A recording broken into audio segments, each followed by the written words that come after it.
Percy Jackson, The Lightning Thief. Chapter 4. My mother teaches me bullfighting. We tore through the night along dark country roads. Wind slammed against the Camaro. Rain lashed the windshield. I didn't know how my mom could see anything, but she kept her foot on the gas. Every time there was a flash of lightning, I looked at Grover sitting next to me in the back seat, and I wondered if I had gone insane, or if he was wearing some kind of shag carpet pants. But no, the smell is one I remembered from kindergarten field trips to the petting zoo. Lanolin, like from wool. The smell of wet barnyard animal. All I could think to say was, "So, you and my mom know each other?" Grover's eyes flitted to the rearview mirror, though there were no cars behind us. "Not exactly," he said. "I mean, we've never met in person, but she knew I was watching you." "Watching me?" "Keeping tabs on you. Making sure you were okay." "I wasn't faking being your friend," he added hastily. "I am your friend."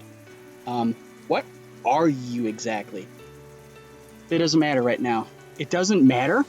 "From the waist down, my best friend is a donkey." Grover let out a sharp, throaty, "Ah!" I'd heard him make that sound before, but I'd always assumed it was a nervous laugh. Now, I realized it was more of an irritated bleat. "Goat!" he cried. "What?" "I am a goat from the waist down." "You just said it didn't matter." "Blah! There are starters who would trample you underhoof for such an insult." "Whoa, wait. Satyrs? You mean like Mr. Bruner's myths? Were those old ladies at the fruit stand a myth, Percy? Was Mrs. Dodds a myth?" "So you admit there was a Mrs. Dodds?" "Of course." "Then why? The less you knew, the fewer monsters you'd attract," Grover said, like that was perfectly obvious. "We put mist over the human's eyes. We hoped you'd think the kindly one was a hallucination. But it's no good. You started to realize who you are." Wait a minute. "What do you mean?" The weird bellowing noise rose up again somewhere behind us, closer than before. Whatever was chasing us was still on our trail. "Percy," my mom said, "there's too much to explain and not enough time. We have to get you to safety." "Safety from what? Who's after me?" "Oh, nobody much," Grover said, obviously miffed about the donkey comment. "Just a lord of the dead and a few of his bloodthirsty minions." "Grover!" "Sorry, Mrs. Jackson. Could you drive faster, please?" I tried to wrap my mind around what was happening, but I couldn't do it. I knew this wasn't a dream. I had no imagination. I could never dream up something this weird. My mom made a hard left. We swerved onto a narrower road, racing past darkened farmhouses and wooded hills and pick your own strawberry signs and white picket fences. "Where are we going?" I asked. "Your summer camp I told you about." My mother's voice was tight. "She's trying for my sake not to be scared." "The place your father wanted to send you." "The place you didn't want me to go." "Please, dear," my mother begged. "This is hard enough. Try to understand. You're in danger." "Because some old ladies cut yarn?" "Those weren't old ladies," Grover said. "Those were the fates. Do you know what it means, the fact they appeared in front of you? They only do that when someone's about to die." "Whoa, you said you." "No, I didn't. I said someone." "You meant you, as in me." "I meant you like someone, not you." "Boys," my mom said. She pulled the wheel hard to the right, and I got a glimpse of a figure she swerved to avoid. A dark, fluttering shape now lost behind us in the storm. "What was that?" I asked. "We're almost there," my mother said, ignoring my question. "Another mile. Please, please, please, please, please, please." I don't know where there was, but I found myself leaning forward in the car, anticipating, wanting us to arrive. Outside, nothing but rain and darkness. The kind of empty countryside you get away out of the tip on Long Island. I thought about Mrs. Dodds at the moment when she'd changed from the thing with pointed teeth and leathery wings. My limbs went numb from delayed shock. She really hadn't been human. She meant to kill me. Then I thought about Mr. Bruner and the sword he had thrown for me. Before I could ask Grover about that, the hair rose in the back of my neck. There was a blinding flash and a jaw-rattling boom! And our car exploded. I remember feeling weightless, like I was being crushed, fried, and hosed down all at the same time. I peeled my forehead off the back of the driver's seat and said, "Ow." "Percy!" my mom shouted. "I'm okay." I tried to shake off the daze. I wasn't dead. The car hadn't really exploded. It had swerved into a ditch. Our driver's side doors were wedged in the mud. The roof had cracked open like an eggshell and rain was pouring in. Lightning. That was the only explanation. We'd been blasted right off the road. Next to me in the backseat was a big, motionless lump. Grover! He was slumped over. Blood trickling from the side of his mouth. I shook his furry hip thinking, no, even if you are our half barnyard animal, you're my best friend. I don't want you to die.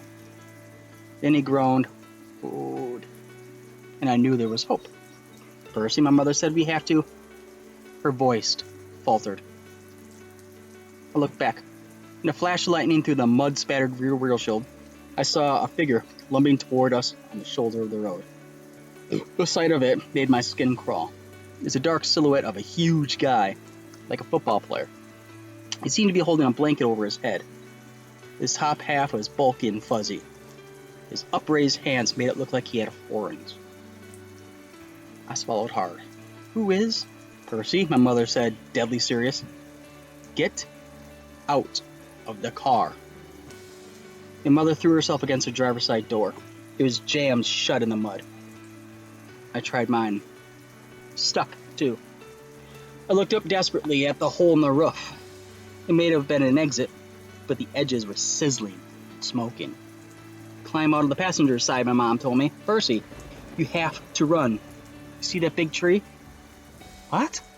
Another flash of lightning, and through the smoking hole in the roof, I saw the tree she meant, a huge White House Christmas tree, sized pine at the crest of the nearest hill. "That's the property line," my mom said. "Get over the hill, and you'll see a big farmhouse down in the valley. Run, don't look back. Yell for help. Don't stop until you reach the door." "Mom, you're coming too." Her face was pale. Her eyes as sad as when she looked at the ocean. "No," I shouted. "You are coming with me. Help me free Grover." "Food," Grover moaned a little louder. The man with the blanket on his head kept coming towards us, making his grunting, snarling noises. And as he got closer, I realized he couldn't be holding a blanket over his head because his hands, huge, meaty hands, were swinging at his sides. There was no blanket, meaning the bulky, fuzzy mass that was too big to be his head was his head. And the points that looked like horns, he doesn't want us, my mother told me. He wants you. Besides, I can't cross the property line. "But we don't have time, Percy. Go, please." I got mad then, at my mother, at Grover the goat, at the thing with horns that was lumbering toward us slowly and deliberately, like a bull. I climbed across Grover and pushed the door open into the rain. "We're going together. Come on, Mom." "I told you, Mom, I am not leaving you. Help me with Grover." I didn't wait for her answer. I scrambled outside, dragging Grover from the car. He was surprisingly light, but I couldn't have carried him very far if my mom hadn't come to my aid. Together, we draped Grover's arms over our shoulders and started stumbling uphill through waist-high grass. Glancing back, I got my first clear look at the monster.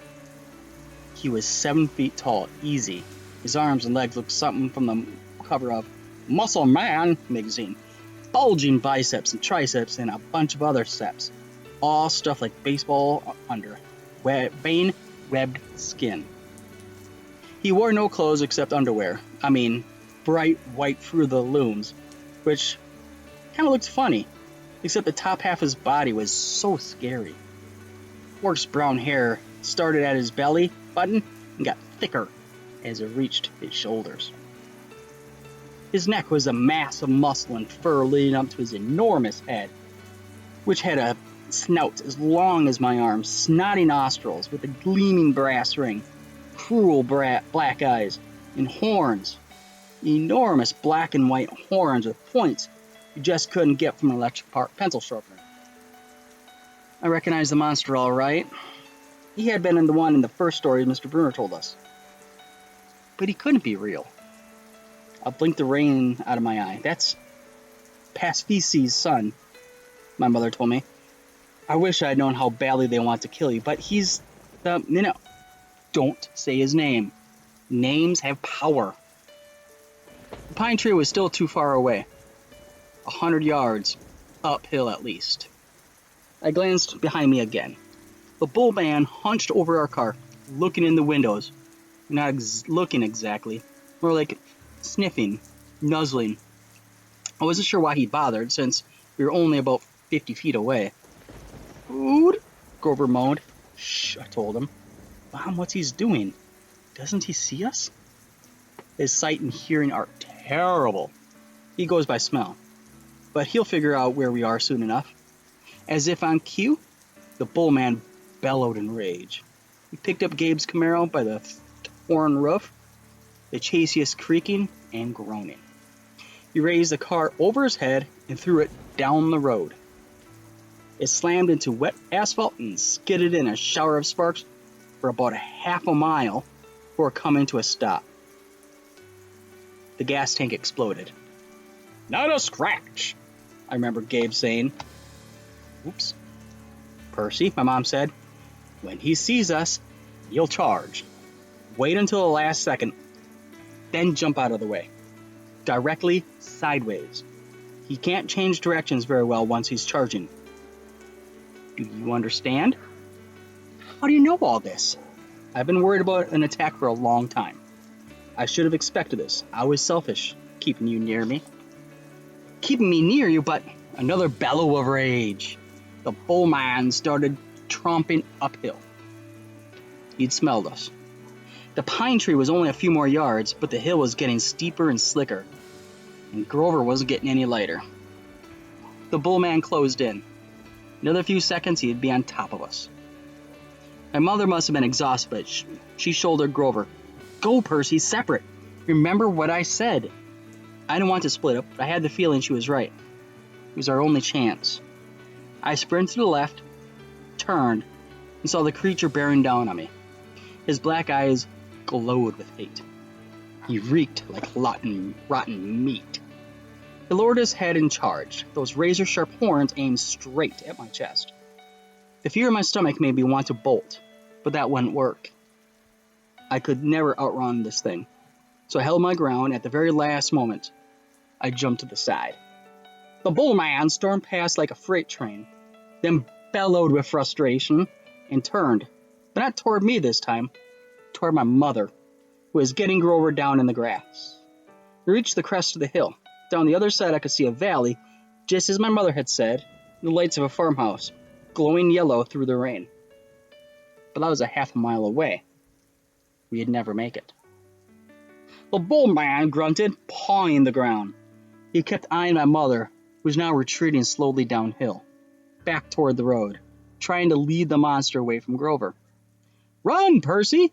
I can't go further! Run! But I just stood there, frozen in fear, as the monster charged her. She tried to sidestep, as she told me, but the monster had learned his lesson. His hand shot out and grabbed her by the neck as she tried to get away. He lifted her as she struggled, kicking and pummeling the air. Mom!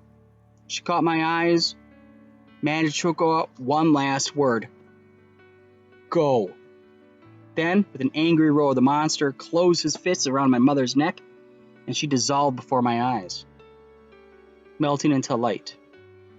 A shimmering golden form, as if she were a holographic projection. A blinding flash, and she was simply gone.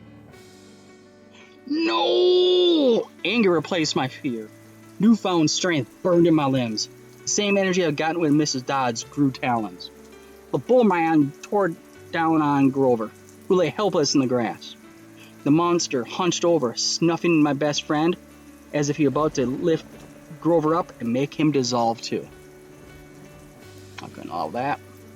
I stripped off my red rain jacket. Hey! I screamed, waving my jacket, running to one side of the monster. Hey, stupid! Ground beef! Roar! The monster turned toward me, shaking his meaty fists. I had an idea. Stupid idea, but better than no idea at all. I put my back to the big pine tree and waved my red jacket in front of the bull man, thinking I'd jump out of the way at the last moment. It didn't happen like that. The bull man charged too fast, his arms out to grab me whichever way I tried to dodge. Time slowed down. My legs tensed. I couldn't jump sideways, so I leaped straight up, kicking off the creature's head, using it as a springboard, turning in midair, and landing on his neck. How did I do that? I didn't have time to figure it out. A millisecond later, the monster's head slammed into the tree, and the impact nearly knocked my teeth out. The bull man staggered around, trying to shake me. I locked my arms around his horns to keep from being thrown. Thunder and lightning were still going strong. The rain was in my eyes. The smell of rotten meat burned my nostril. The monster shook himself around and bucked like a rodeo bull. He should have just backed up in the tree and smashed me flat, but I was starting to realize that this thing had only one gear: forward. Meanwhile, Grover started groaning in the grass. I wanted to yell at him to shut up, but the way I was getting tossed around, if I opened my mouth, I'd bite my own tongue off. Rude! The bull man wheeled toward him, pawed the ground again, and got ready to charge. I thought about how he had squeezed the life out of my mother, and made her disappear in the flash of light, and rage filled me like high-octane fuel. I got both hands around one horn, and I pulled backward with all my might. The monster tensed, gave a surprised grunt, then snap. The bull man screamed and flung me in the air.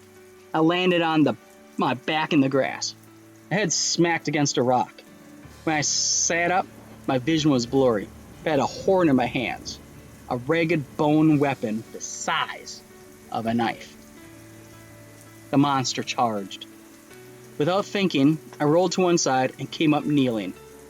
As the monster barreled past, I drove the broken horn straight into his side, right up under his furry ribcage. The bull man roared in agony. He flailed, clawing at his chest, then began to disintegrate. Not like my mother in a flash of golden light, but like crumbling sand, blown away in chunks by the wind, the same way Mrs. Dodds had burst apart. The monster was gone. The rain had stopped. The storm still rumbled, but only in the distance. I smelled like livestock, and my knees were shaking. My head felt like it was splitting open.